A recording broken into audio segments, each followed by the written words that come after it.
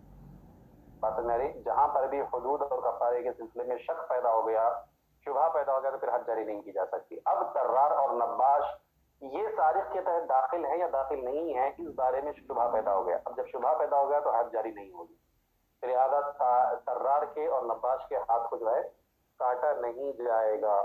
بات سمجھ میں آ رہی ہے؟ دیکھو بہرحال فرماتے ہیں کہ اس کی مثال باری تعالیٰ کے اس قول میں ہے کہ وَسَارِقُ وَسَارِقَةُ فَاقْطَعُوا أَيْدِيَهُمَا فَإِنَّهُ ظَاهِرٌ فِي حَقِّ السَّارِقِ خَفِيٌّ فِي حَقِّ الطَّرَّارِ وَالنَّبَّاشِ. کہتے ہیں بس یہ سارق کے حق میں تو ظاہر ہے، اور طرار کے حق میں اور نباش کے حق میں کیا ہے؟ خفی ہے بیٹا. اس میں ایک مذہب یہ بھی ہے کہ طرار کو پر جو ہے حد کو جاری کرنے کے بعد فقہا بات فرماتے ہیں. الحمدللہ اس کی وجہ یہ بیان فرماتے ہیں کہ بھائی چوری سے زیادہ جرم جو ہے جیب کترے کے اندر ہوتا ہے.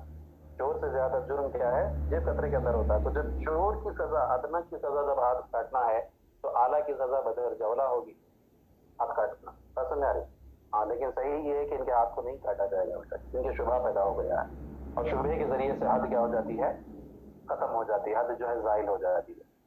بات سمجھ میں آ گئی؟ جی حضرت. ہاں جی آپ جان لو، بس رہنے دیجیے ایک ہی مثال، کل اس کی مزید مثالیں ہم انشاءاللہ پڑھیں گے بیٹا. ٹھیک ہے؟ اتنی بات سمجھ میں آئی نا آج کا سبق؟ جی حضرت. ہاں، اس کو اچھی طرح سے ایک مرتبہ سمجھ لیجیے، اس کو اچھی طرح سے ملا لیجیے، پڑھ لیجیے. ٹھیک ہے؟ پھر انشاءاللہ دیکھتے ہیں.